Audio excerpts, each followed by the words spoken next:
So even if you're pro-Palestinian, you believe there should be a Palestinian state, Hamas is actually an obstacle to a Palestinian state by every available metric. Hamas is a terrorist group that was elected in 2006 and then proceeded to engage in a civil war with the Palestinian Authority, whereby they killed pretty much everybody in the Palestinian Authority. They're currently a threat in the West Bank, along with Islamic Jihad. Put aside the Palestinian Authority itself, which is a very radical group that sprang from the PLO, and its military wing, Fatah, has worked hand in glove from time to time with Hamas when they're not fighting one another.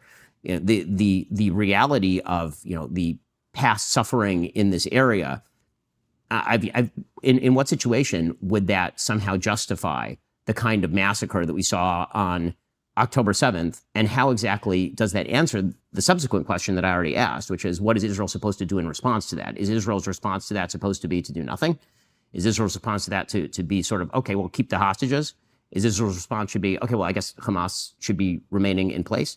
Israel has tried with governments both left and right multiple times to come up with what would be a peace partner so that they can delegate power to rule Palestinian Arab areas to Palestinian Arabs. I mean, Israel does not want, of both parties, Israel really does not want to be in control of these people, which is why the Palestinian Authority was brought in as a last-ditch effort during Oslo in order to rule over these particular areas. It's why even Hamas was walled off, I think irresponsibly, by the Israelis to be allowed to simply rule that particular area. 8,000 Jews were removed from the Gaza Strip in 2005, forcibly from their homes. Their homes were then bulldozed by the Hamas government there. Many of those people, by the way, ended up moving into the Gaza envelope, where they were then subsequently slaughtered on October 7th. So yeah, when you look at, it's very easy in all circumstances to look at how history impacts today. And that's true for literally everything. Like there's none of us who aren't impacted by history. And that's going to be true literally forever. But that doesn't solve the question as to, do you then get to run across the border and slaughter 1,200 citizens of a neighboring country and take 250 hostages and expect to be held completely non-responsible for that activity? And then are you supposed to be given extra humanitarian assistance because you're hiding among civilians, which of course creates a perverse incentive structure whereby every terrorist is now going to hide behind a civilian. It's literally the best thing you can do. It's like tagging the tree and saying safe and tag. And you just hide behind a child or a woman, and now it's not your responsibility if the woman or the child gets hurt. It's apparently the responsibility of the soldier who's attempting to protect his own citizens to leave you alone. And the perverse incentive structure that's been set up here, you can misdirect, you can talk about the history, and again, the history is interesting, but that is a completely separate question from what do you do in the here and now. And the reality is that people in the West do not have the attention span to watch suffering on their TV night after night after night after night. Frankly, I think that the Western public does not have the attention span for something like this. And what that means is that what you're likely to get on the one side is terrorists who hide among civilian populations specifically to undermine the war aims of democracies and liberal states that are attempting to preserve their own security, because the more they can maximize the ugly. Hamas has made this perfectly clear. They say this openly. They'll say, absolutely, we're trying to maximize our own civilian casualties in order so that people in Western countries think that this war is really ugly and it has to stop and it's really, really bad. So it's in their interest to do that. And then, it creates one incentive structure to hide behind civilians. And on the other side, what it actually does create the incentive structure for, weirdly enough, is to go faster, even if it means go uglier. Because the longer it lasts on your TV, then the more people start to object to it.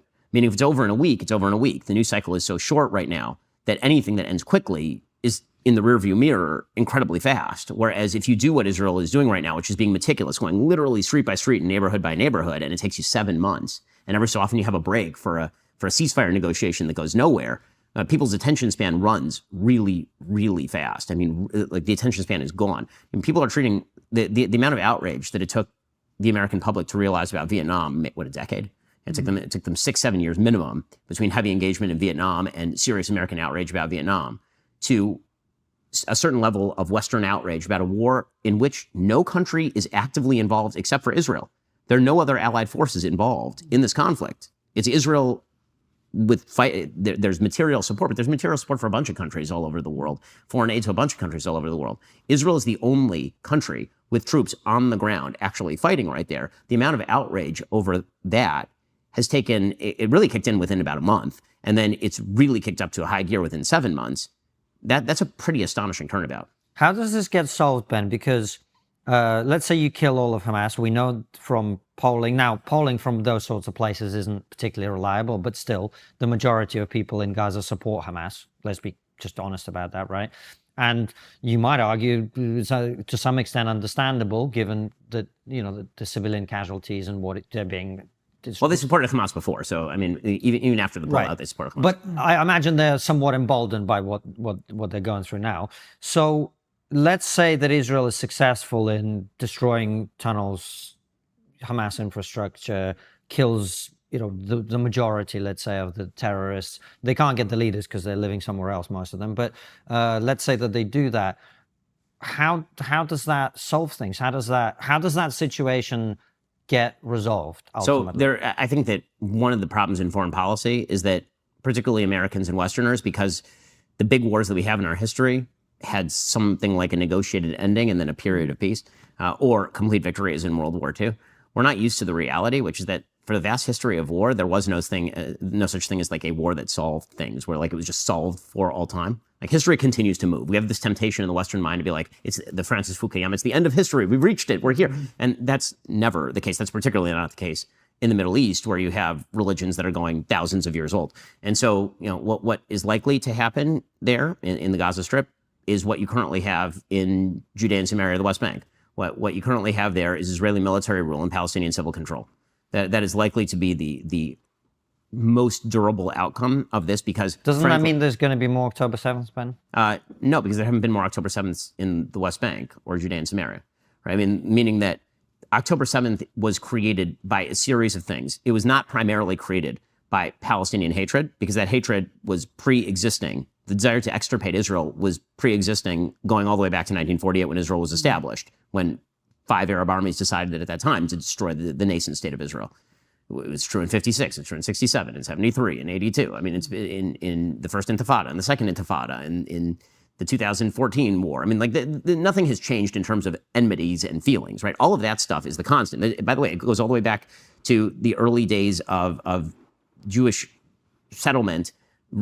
There were always Jews in the state of Israel, or in what would become the state of Israel, going all the way back thousands of years. But kind of the renewed population of Israel in terms of population growth. I mean, there were massacres of Jews in 1929 in Hebron. So, I mean, there's nothing new in terms of the enmity, is the point that I'm making. What was the failure of October 7th was a security failure. That's much more practical than how do you cure the hatred in the hearts of human beings. The hatred in the heart of human beings is very hard to cure. Security failures are pragmatically possible to prevent. And Israel made a series of pragmatic failures with regard to the Gaza Strip that they did not make, for example, with regard to the West Bank. And that included allowing the Hamas to cultivate its power in the Gaza Strip. It included mostly there being no real intelligence on the ground in the Gaza Strip. It was basically a black box to Israel. They'd built the border there. They thought the border was secure. They thought because of Iron Dome, they could shoot down most of what was coming over that border, but they didn't have a lot of intelligence capacity. Israel goes into Jenin and Nablus, which are areas of the West Bank, on a routine basis and kills terrorists because they have intelligence resources on the ground over there.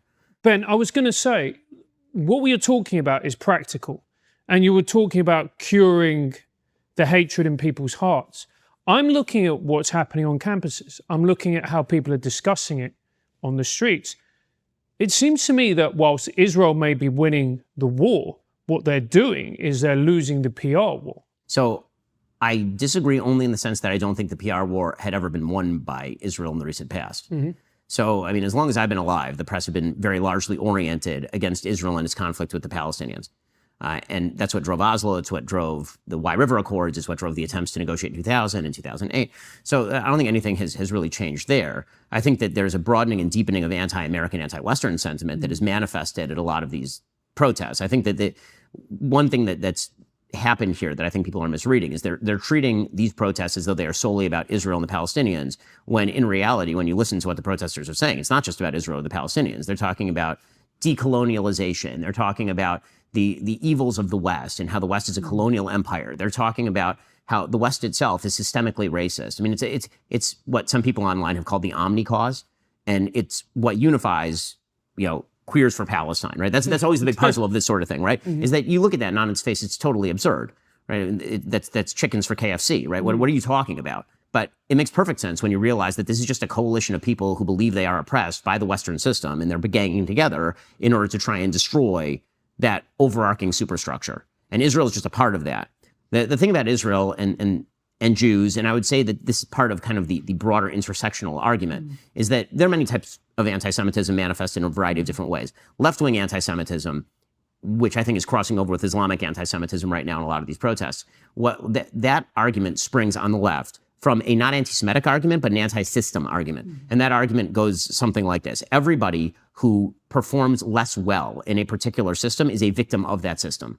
That failure is actually evidence of exploitation and victimization at the hands of a system. And so what that means is that anyone who's successful within the system is an exploiter, is the person who has done something to hurt somebody else. When you take that internationally, then what you end up with is the West is the exploiter of non-Western peoples. And when you take it to the Middle East, what it looks like is Israel is the exploiter of the Palestinians. Like Israel got rich at the expense of the Palestinians, despite the fact that Israeli Arabs are in fact the richest Arabs in the neighborhood. And that if you look at, actually, it's a pretty good case study. If you look at GDP per capita, if you're going to look in order at where Arabs have done the best in the region, and you're not talking about like the oil-rich monarchies where they're just kind of redistributing oil income, then you're looking at Israel. There's not a single Israeli Arab who wants to live in Palestine. They don't want to, by polling data, because they understand what that would mean. Wherever there's more Israeli control, you have Arabs who are richer, because there's more day-to-day maintenance of law and order.